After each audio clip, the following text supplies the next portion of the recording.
Alright, remember, just act natural. Nothing abnormal is happening here. Give him a little wave. Hey.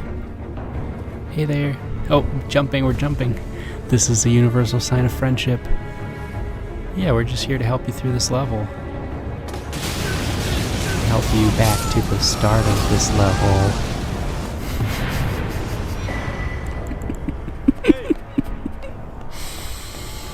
Oh boy. What's up, gamers? Koobs here.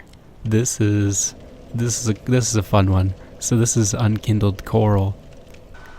I recently went back and did a playthrough of Dark Souls 1, the remaster, and Coral was my protagonist, and he decided to walk away from linking the first flame.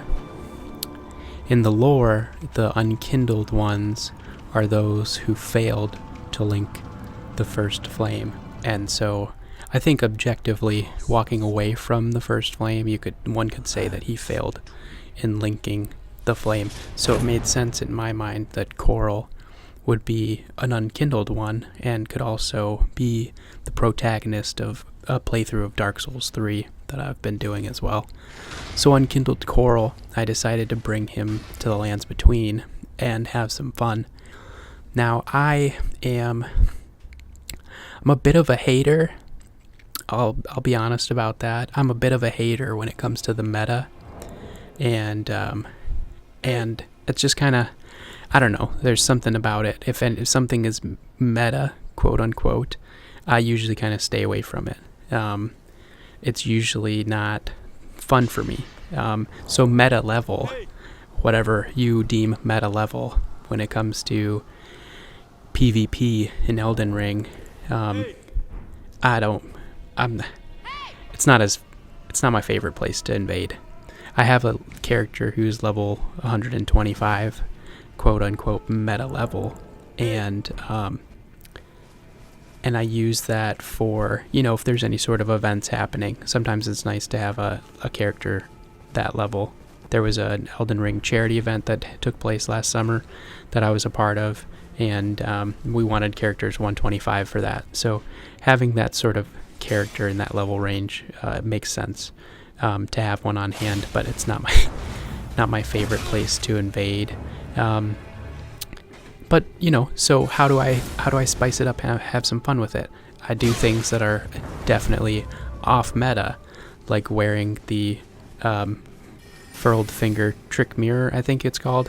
I don't know what it's called. It turns you into a sunbro, and so you can see the reactions that I get from folks here. They're not happy. They don't like the tricks. They're not down with the trickeries.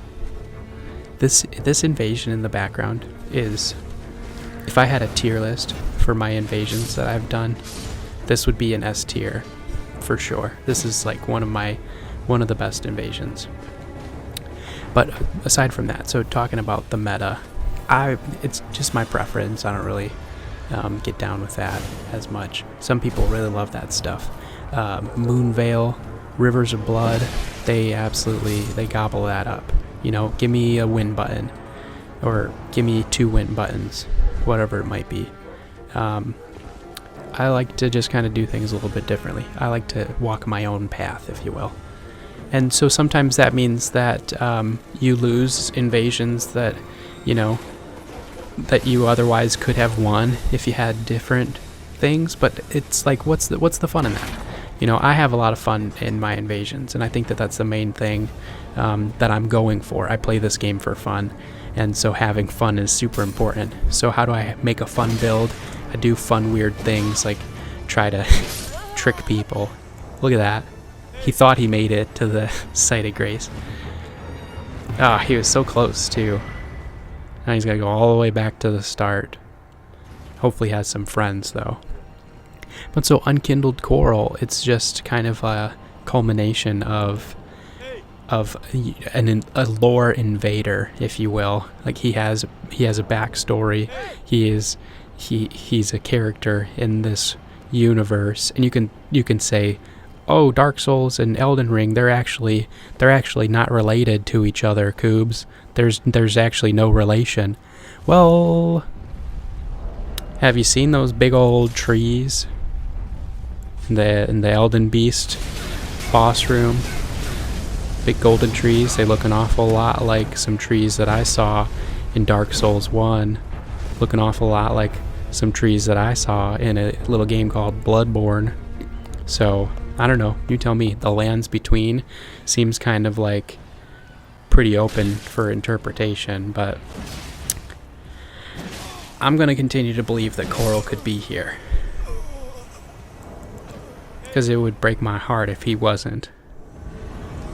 But, so anyways, so what's the point of this one? I think having fun and doing things that are fun for you, they don't always have to be, you know, you don't have to use the best equipment, the best spells, the best stuff. Just have fun with the game and do fun, weird things. Look at these two. They're like, oh my gosh, did we just stumble across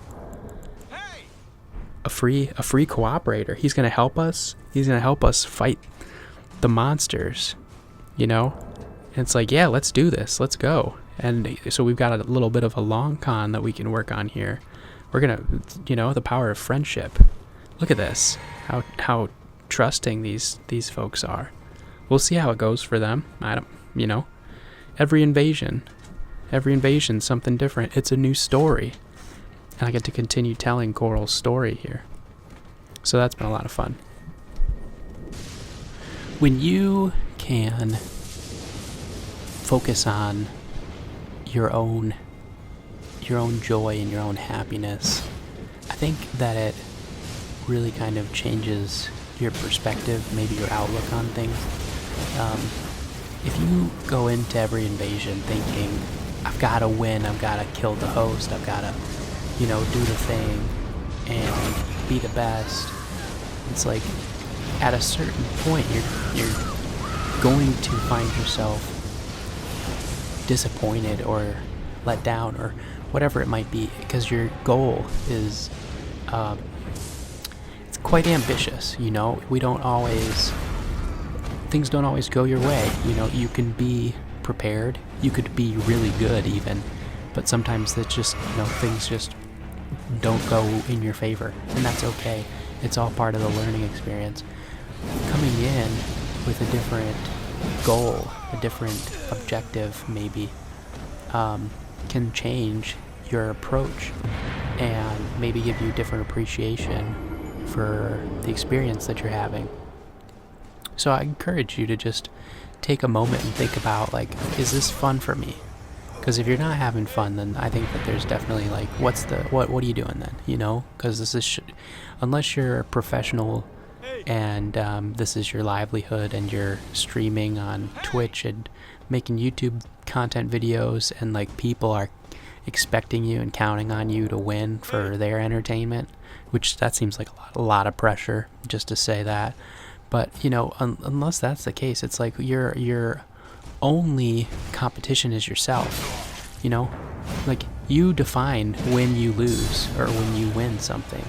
Like, anytime that I go into an invasion and I genuinely trick the host and their son bros into thinking that I'm on their team, I've already won the invasion, you know? That interaction, I've already gotten, my objective is complete. They think that I'm a friend. And that's a lot of fun for me. It's like what I set out to do, I accomplished. So with that in mind, it's like maybe your goal needs to be, I want to go into this invasion and I want to kill one person, you know? It doesn't matter if it's the host.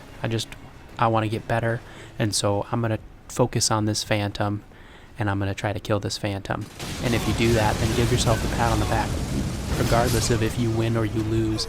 You know, if you see the host vanquished or you died at the end of the invasion, give yourself that pat on the back. It's all about kind of continuing to get better. There's a quote, I'm not exactly sure who said it. I think it's probably Michael Scott. And it's that the difference between good and great is sacrifice. And in order to be great at something, you really got to kind of give something up. whether it's time or maybe valuable resources, might be relationships, depending on what it is that you're trying to be great at. But there's a bit of a, like, you gotta do something more to be great at something, you know? Don't just expect to be great right off the bat. But you can be good, you know? You can be a good invader. You could be good at Elden Ring PvP. You could be a good gamer or just a good person, you know? Without having to sacrifice much, you know? Just don't sacrifice your own peace and your own happiness in order to win an invasion or two. It's really just about having fun. So that's the message I want to leave with you all. Thanks so much for clicking on the video. Hopefully this entertained you as much as it entertained me. This is Unkindled Coral. I have been and always will be Kubz. Peace and love, gamers.